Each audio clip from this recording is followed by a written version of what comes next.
नमस्कार मित्रांनो, आज आपण एका निरागस प्रेमाची कथा बघणार आहोत. रमेश आणि ईशा दोघे एकमेकांवर खूप प्रेम करत असतात. रमेशचा मित्र संजय या दोघांची खूप घट्ट मैत्री असते. त्या दोघांची कॉलेजमध्ये मैत्री झाली होती.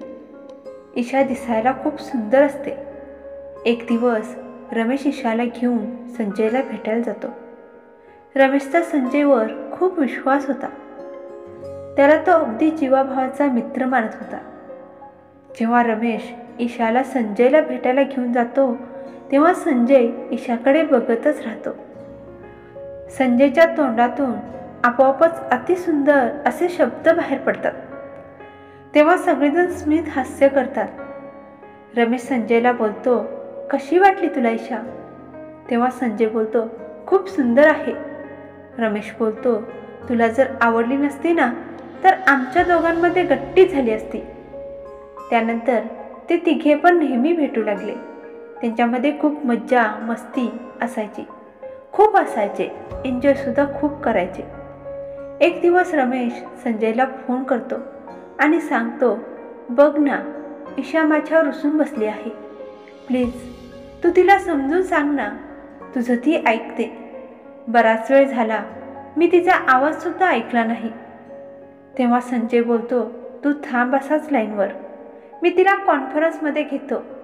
संजय ईशाला फोन करतो आणि तिला कॉन्फरन्समध्ये घेतो आणि बोलतो, हॅलो ईशा, मी संजय बोलतोय. ईशा बोलते, हां बोल संजय. त्यावेळी संजय तिला विचारतो, तू का रमेशबरोबर बोलत नाही आहेस? काय झालं आहे? ईशा बोलते, रमेश माझ्यासोबत खोटं बोलला आहे. रमेश बोलतो, मी काय बोललो खोटं? त्यावेळी संजय बोलतो, एक मिनिट थांबा, आपण तिघी पण संध्याकाळी पार्कमध्ये भेटू. त्यावेळी ईशा बोलते की माझ्याकडे वेळ नाही आहे तेवढा. संजय बोलतो, तू माझं थोडं जरी ऐकत असशील ना तर संध्याकाळी नक्की येशील. ओके ठीक आहे, ठेवतो, बाय. तिघे पण संध्याकाळी पार्कमध्ये भेटतात. तेव्हा संजय रमेशबरोबर न बोलण्याचं कारण ईशाला विचारतो. तेव्हा ईशा सांगते की त्याची मला एक गोष्ट नाही आवडत, तो नेहमी सिगारेट पितो. मी त्याला नको बोलले तरीसुद्धा. ईशाचं हे बोलणं ऐकून संजय रमेशला समजावून सांगतो. ईशाला विचारतो, तुझं त्याच्यावर किती प्रेम आहे? ईशा सांगते, माझं खूप रमेशवर प्रेम आहे. मग माझ्यावर थोडा विश्वास ठेव, हळूहळू त्याची ही सवय सुटेल. ईशा बोलते, ठीक आहे, तू सांगतोस ना म्हणून मी विश्वास ठेवते. रमेश तिला सॉरी बोलतो आणि दोघेजण एकमेकांना भेटतात.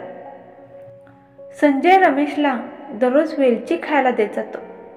जेव्हा जेव्हा त्याला सिगारेट पिण्याची आठवण येते तेव्हा संजय त्याला वेलची द्यायचा. असं करत करत हळूहळू रमेशची सवय सोडवतो.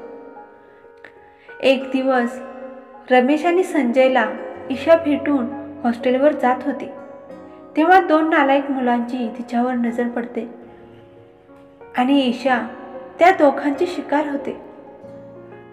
रमेश आणि संजय घरी जात असताना रमेश संजयला बोलतो, थांब, ईशाचं घड्याळ राहिलं आहे, ते मी तिला हॉस्टेलवर जाऊन देऊन येतो. रमेश उतरतो, हॉस्टेलवर जातो तर ईशा तिथे नसते. तो तिला सगळीकडे शोधतो. तेव्हा त्याला ती दोन मुले वाटेत दिसतात.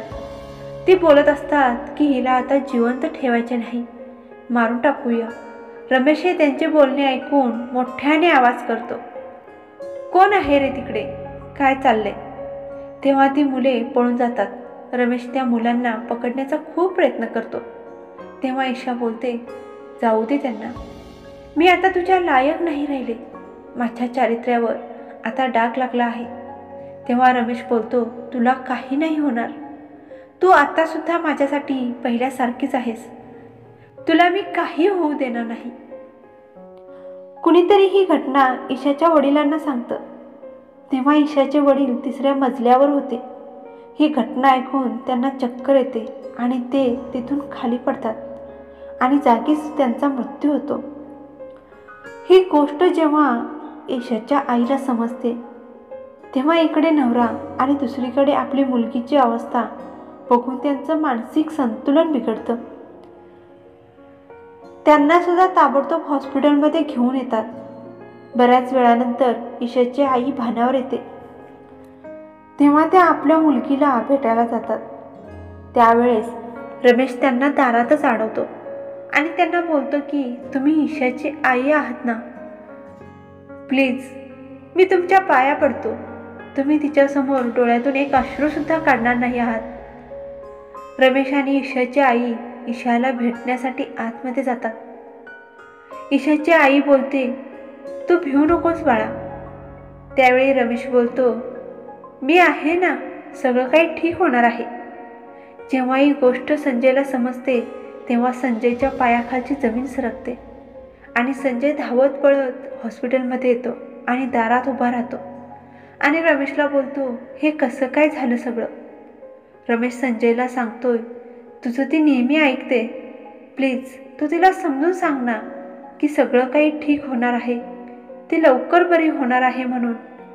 रमेश संजयच्या गळ्यात पडून ढसाढसा रडू लागतो. रमेश आतमध्ये जातो आणि ईशाला बोलतो, बघ तुला भेटायला कोण आला आहे.